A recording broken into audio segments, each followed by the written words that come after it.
Have you ever wondered how to solve a Rubik's Cube?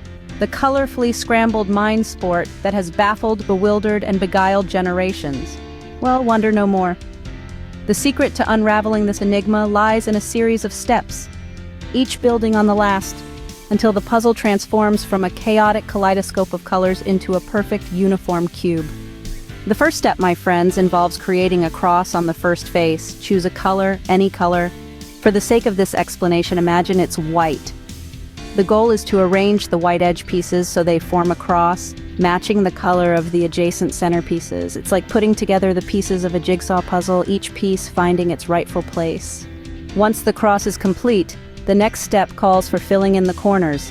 This will complete the first face of the cube. The key here lies in positioning. Rotate the cube, find the right piece, and maneuver it to its destined location. It's a dance of precision and patience. With one face complete, it's time to solve the middle layer. This might seem daunting, but remember, every move is a step closer to victory. The trick is to identify which pieces belong in the middle layer, and then use a specific sequence of moves to shuffle them into place. Up next, we face the challenge of the last layer. The goal here is to form a cross just like in the first step.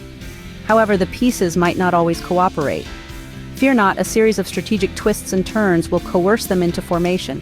The cross is just the beginning of the last layer. Now it's time to align the corners. This might require some finessing, but with a little perseverance, the pieces will fall into place. Finally, with the corners in place, the last step involves positioning the edge pieces, completing the puzzle. It's a moment of triumph, a testament to your perseverance and problem-solving prowess.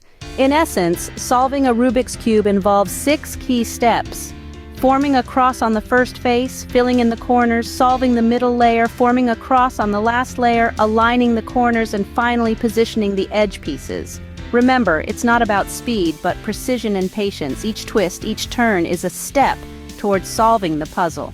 So next time you find yourself faced with a scrambled Rubik's Cube, fear not. You have the tools, the steps, and the strategy to conquer the cube.